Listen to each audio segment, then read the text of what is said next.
Hey everyone, Jimmy from DragonPainter here.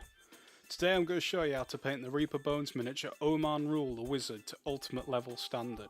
First things first, get yourself a surface you don't mind messing up, or at the very least an expensive surface that you can afford to replace.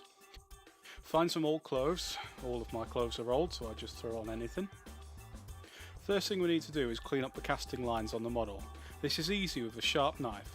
Just scrape them off with the back of the blade and always cut away from yourself. Rapidly changing fingerprints are only useful for a life of crime. Clean up any excess flash with a rounded file. The Ultimate Level box comes with a round base and a little pot of aquarium sand. You'll need to find some super glue to stick him to his base, as this plastic will not react to polycement. Oh look, I'm stuck. Next, cover his base with super glue, being careful not to get stuck, and pour the gravel over it. I've dipped his base in a little bit of salt here too, just to fill in any gaps, but this is optional. First thing when it comes to painting is base coating the model. I've used pure black through my airbrush here, but you can easily paint this on by hand. You can't use spray primers with Reaper Bones miniatures as the paint reacts badly to the plastic. Firstly, we will dry brush his base. Take an old brush and mix 50-50 pure black and linen white on your palette. Wipe most of the paint off on some paper towel and lightly brush it across the base to bring out the detail. Add a bit more linen white to the mix and repeat.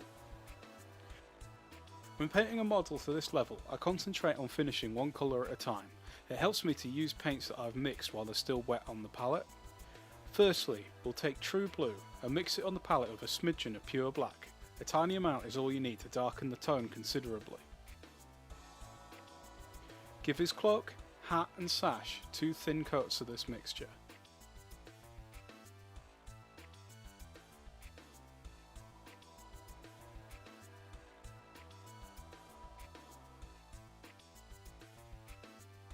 Next we will layer it up by adding more True Blue to the mix and painting only the raised areas of his cloak and hat, leaving the darker colour in the recesses. When it comes to his hat, it's a good idea to only paint the top 3/4, leaving the lower part dark.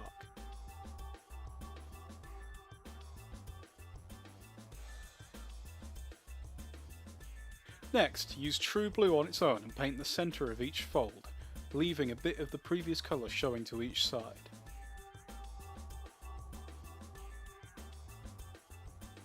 Now we will mix 50-50 True Blue and Sky Blue and repeat, and then pure Sky Blue on its own.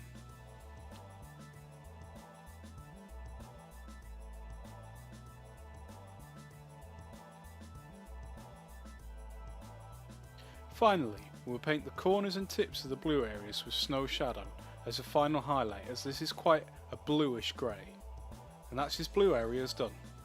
His robes should be base coated with 2 thin coats of 50-50 Fair Shadow and Polished Bone, with a tiny dash of Earth Brown in the mix.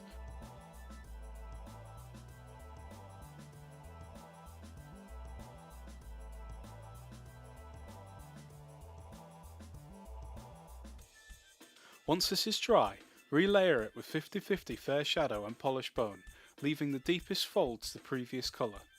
Keep building this up by adding more and more linen white to the mix and selectively painting only the highest folds until you are painting them and the edges with pure linen white.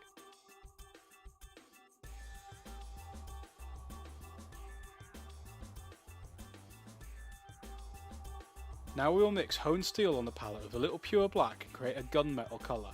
Paint his magic bracelet and this clasp on the back of his hood with the mixture, and once it is dry, highlight it with pure honed steel, leaving the darker colour in the shadows. His beard needs to be base coated with Snow Shadow mixed with a little bit of pure black. When this is dry, paint pure Snow Shadow onto the raised strands of hair to create highlights.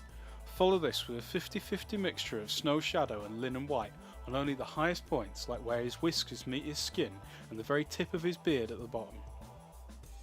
Next we need to paint his orb. Give it 2 thin coats of True Blue to start with, and then mix a little bit of Sky Blue into the mix and paint only the upper 3/4 of the sphere. Keep mixing small amounts of Sky Blue in until the top quarter of his orb is just pure Sky Blue.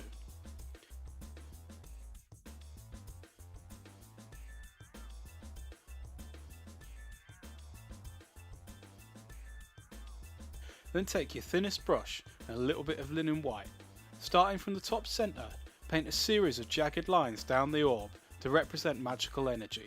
It helps to look at pictures of real lightning to get this right, or if you happen to have a Tesla coil lying around the house, switch it on. His boots and belt should be base coated with earth brown with a little pure black mixed in. Then build it up like before with pure earth brown, then earth brown mixed with a little bit of linen white, each time focusing on the upper surfaces of the leather and leaving a bit of the previous layer showing around the edges.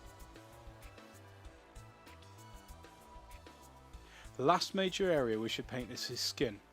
Mix a small amount of earth brown into fair shadow and give his skin 2 thin coats over the black undercoat.